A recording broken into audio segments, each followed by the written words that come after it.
Hello everybody, my name is Manuel Gunacker.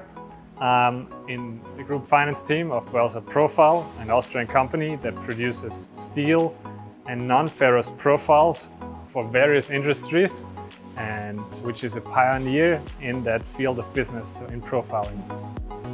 Within group finance, I mainly deal with Treasury. In fact, I'm supposed to establish a Treasury department for the first time at Welser Profile.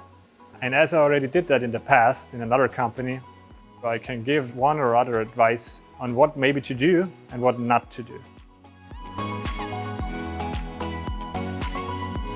When it comes to establishing a Treasury department in a company for the first time, I consider it important that you already start elaborating that task in the interview, so in the job interview. You need to keep in mind that whether the company is establishing the Treasury department in an early stage, so maybe before they start growing internationally, or maybe in a later stage when they already have 10 subsidiaries in 5 different countries, what they usually have in common is that there is no Treasury professionalist in the company, so they do not really know exactly what implementing a Treasury department encompasses and how complex that could be.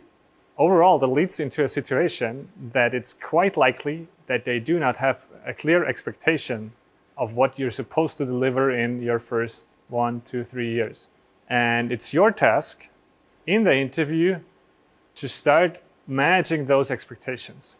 So if you go in the interview, I would recommend to assess the level of complexity there will be. Like how many subsidiaries does this company have? Jurisdictions, but also which products will be involved, FX, hedging, cash pools, guarantees, investments, financing, and so on. And also try to assess on what information you can build in your job. So, for example, does the company have access to daily bank account statements? Do they have a cash flow planning? And so on and so forth. And with those questions and assessing, you will get a feeling on the expectations of that company. And I would really recommend to start managing the expectations already at this point. So for example, if the company is in an early stage, implementing a Treasury department might be a full-time job in the beginning, but the operation afterwards, unless the company grows crazily, might not be a full-time job. So you should be prepared to contribute in other regions of finance. On the other hand, if the company is in a rather late stage and they maybe plan to hire one single FTE to establish a Treasury department for 30 companies in 20 countries, and the Treasury is supposed to establish processes to manage FX risk, to issue guarantees, to arrange the financing and the investment, you might need to make clear already in the job interview that one FTE might not be enough to do that. So I would be very frank on that. It's, from my point of view, extremely important to manage the expectations already at this point.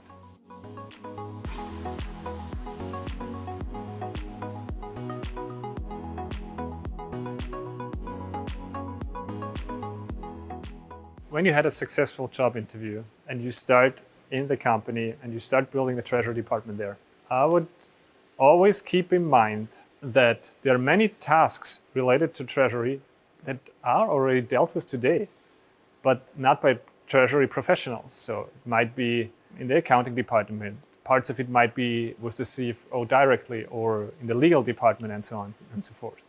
So there will be an incumbent for those tasks that you plan to take over with the time. And the difference in the background those persons have might lead to solutions that are unexpected from a Treasury professional's point of view. My recommendation, especially for the first, let's say, 100 days, to be provided with all the relevant contracts, so financing contracts, cash pooling agreements, and compare them with practice. And also very important is that you make sure you have the latest version. My experience is that there are oftentimes different versions of the same contract in the different departments. I mean, comparing it with practice just means, I don't know, you might have a certain interest rate in that intercompany loan agreement. And it might be that the interest rate invoice carries a different rate. That could happen. It's just It's nothing critical, but it might be something you want to take a note on. Next very important thing is that you take your time to understand the processes. And I don't mean the processes on paper, I mean those in reality. For example, approach someone from supply chain management and ask about the sourcing. How does it really work? How is that process embedded in the ERP? So you can assess on which information you can actually build later on. But I guess most important for the first 100 days, as there will be an incumbent for certain tasks that you're supposed to do, I think it's absolutely critical that even if you're being hired because something went wrong in the past, that you take your time to understand why things have been done in a certain manner in the past and express your appreciation and your gratitude for the way that was dealt with. Take your time and try to convince the incumbent you taking over is not because of a poor performance in the past. It's just about increasing the professionalism of that department.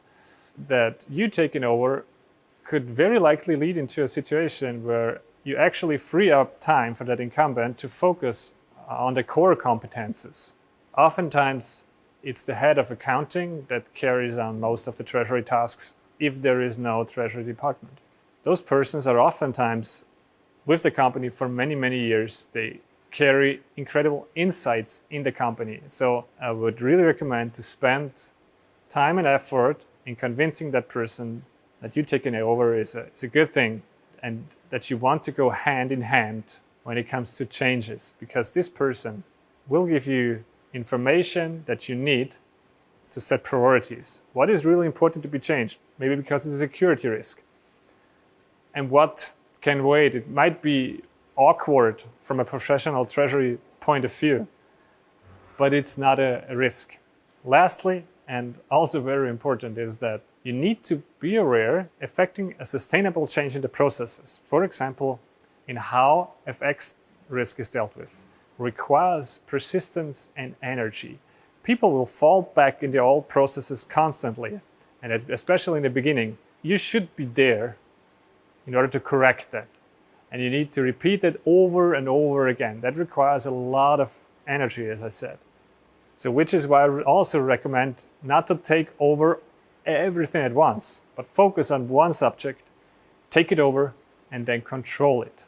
That taking over piece by piece might also lead into a situation where it's not recommendable to write a policy right away. So I would not rush into that. Usually, if you would write the policy right in the beginning, be honest, there are probably very little people that read it. Even less people that understand it and are able to live by it. The policy will probably not help you, at least not in the beginning, to effect real change. Summing that up, I would say the key takeaways of what I want to convey is already start elaborating on the task in the job interview and start managing expectations of the company there. Second, try to build a good relationship with the incumbent. And third, manage your energy wisely and focus and prioritize on the important things. So I really hope you enjoyed watching this video. And for those of you who might ever come in the situation to build a treasury department in a company for the first time, I hope you remember some of the advices. They turn out to be helpful for you. Last but not least, I really hope it was a little bit entertaining too and you enjoyed watching the video. Thank you.